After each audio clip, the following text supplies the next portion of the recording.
I don't want to lose this. Anyway, so I want to brainstorm with you. I'll give you a little bit of. No, not good.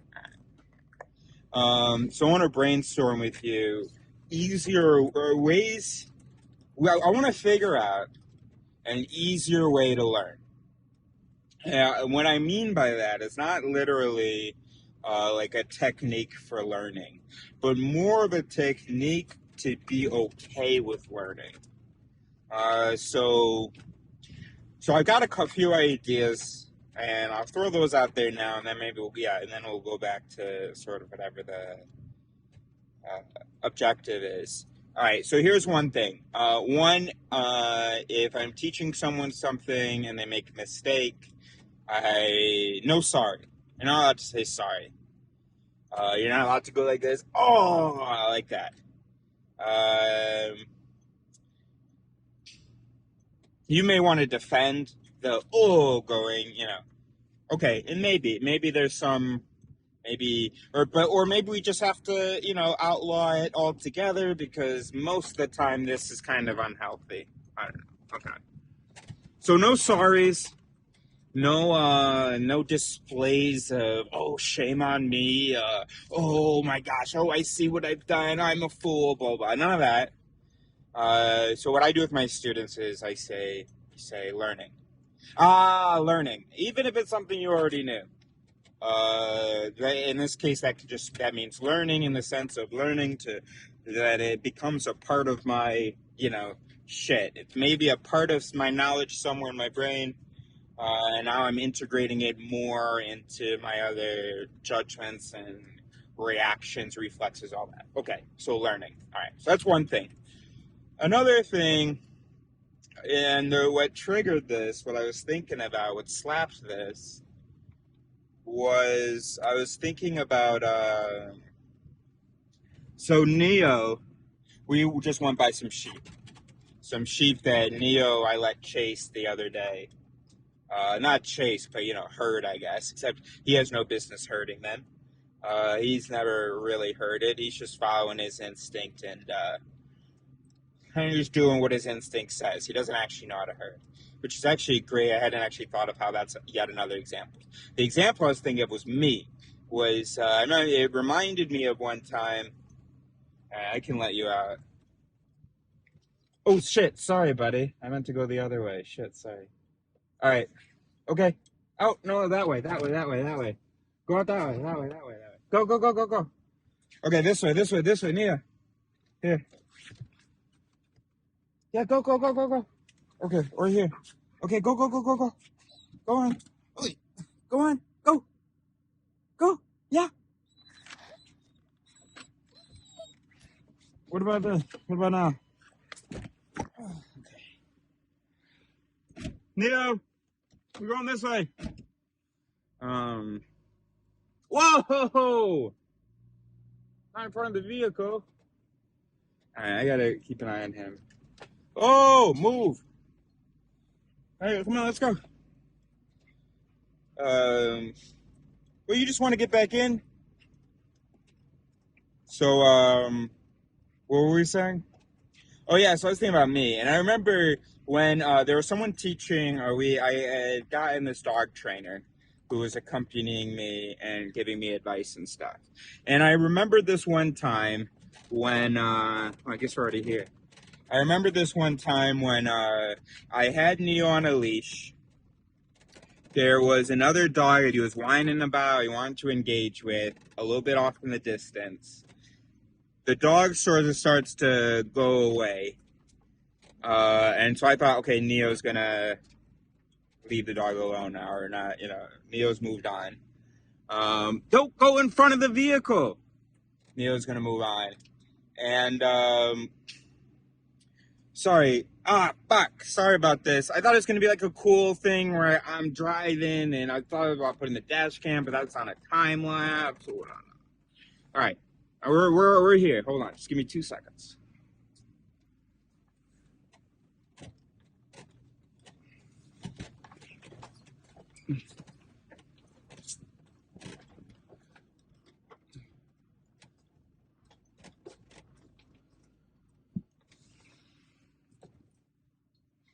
of slant.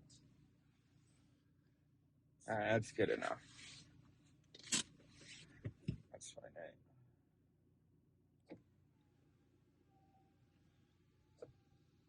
Okay, so um, context. I have a dog. It's my first dog. I've had the dog for about maybe 4 months at that point, and and um, and I got this woman who is a professional dog and human with dog trainer, and so great. Okay, so I let Neo off the leash, but I say like okay, or I give him a little nudge or something. And so Neo starts to go over to the dog, just starts to move, but I stop him immediately. Oh, and she says, "See, what you did there was you actually told him, like, okay, go now, by either the nudge or saying okay or whatever." And I recall there was definitely a mechanism that felt a type of way. Not that judged her, but there was something that was slapped, that there's some sort of, not discomfort, but the same kind of discomfort I guess we always feel when someone tells us that we're doing something wrong. And I really messed up this video. It was supposed to be like a quick little brainstorm. So there was some kind of maybe an impulse to justify or to say, like, oh yeah, like normally I know better, or like I do understand part of what you just said or something. And there's just a feeling of, damn, obviously.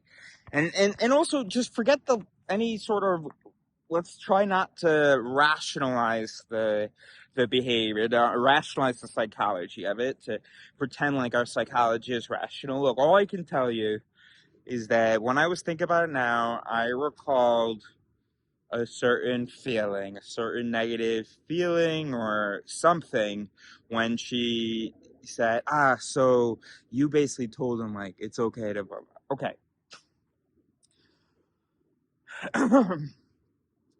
So, and then I was thinking there's got to be a way to practice understanding that we are born with certain instincts, and then we also, through our experiences, those instincts are affected. It doesn't make them good at any point, really. And so we're following those. We're doing our best. And of course, those instincts aren't going to match sort of what reality necessitates. What you automatically provide isn't going to match what your reality demands. Did I use the wrong word somewhere? Did I say reality twice? What you automatically provide, what you naturally, instinctively provide, is not finely tuned to reality. And we have to be able to phrase that in such a way that we are truly okay with that it doesn't trigger any displeasure. That's like, of course, in fact, that it triggers mechanisms we already have for like understanding and like, like, yeah. We for some reason feel the pressure to match reality. And any time that we fail to do the correct thing, the thing that would match the demands of reality, we that triggers something in us. And there's some value in that sometimes, or in a certain kind of situation.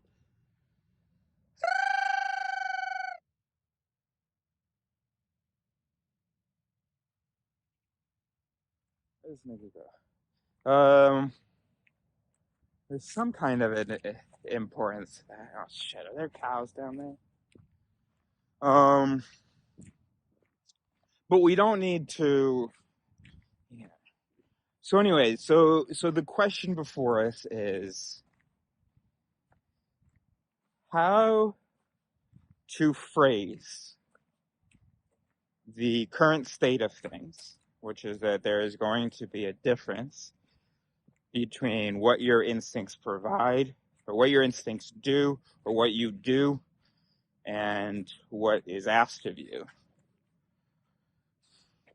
That's something that we have to phrase in such a way or connect to something such that, obviously, of course, and then making the adjustments. I know that my language is wrong.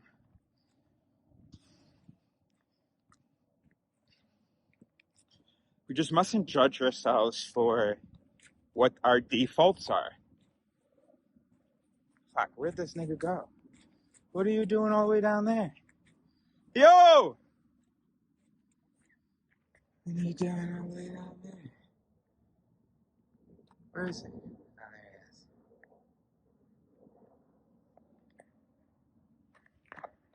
he is. Neo! Come here, buddy! All right, we'll just leave it at that, right? That's the question. That's the question, and I know that the way that I'm like phrasing it, I'm almost making it. I know that I'm somehow encouraging, or even my mechanism that judges the person that doesn't match reality is contributing to my language here. Because I am feeling like I'm trying to make an excuse or something, or I'm trying to make nice out of something bad. This terrible thing of not just already knowing reality. But also, that's another thing that we have to. First of all, something in our phrasing has to remind us of the impossibility of adequately knowing how to respond to any aspect of your reality. Of every aspect of your reality. And by every, I mean even the majority, especially since our world is so different from what our instincts evolved for. And then 2, the impossibility of 100% matching the reality. And so if we can set our anchor at like, yo, our instincts have prepared us for like 20% of this new world. I don't know. Of course, the actual percentage doesn't matter. Brain mechanisms work in like, there's 0, there's like 25, there's 50, there's 75, and there's 100, right? And it's not even numbers. It's just like, not at all, say completely disagree to completely agree kind of thing. Okay. So we need to understand that we need to set our anchor at below 50, right? In the minority of things that we sort of even adequately are prepared for. And then we need to set our anchor for how much we can know or how prepared we can be for a thing at like 50 or just over at 75. And has to feel silly to us, the idea of it's being 100. In fact, what would be good is if we felt ashamed more by thinking that we already know. So if we were ever like, oh my God, I was so embarrassed. I was such an idiot.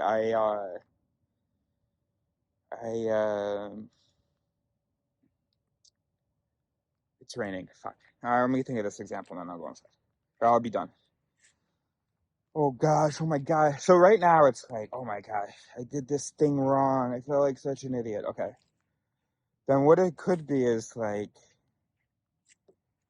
there was a moment where I was so arrogant as to think that like I like matched reality. Oh my gosh, I'm so embarrassed. I'm so ashamed. I totally forgot for that second that I'm like a human brain who blah blah. Yeah. So we should be more embarrassed by overconfidence, Dunning-Kruger, stuff like that, than by, I was going to say our failures, but no, it shouldn't even think of it that way because it's not a failure. That's the thing. It's not a failure to do wrong unless like you had practiced beforehand the information, or maybe you had taken responsibility for something and then you were wrong. But other than that, it's not a failure. So, all right, help me out with that.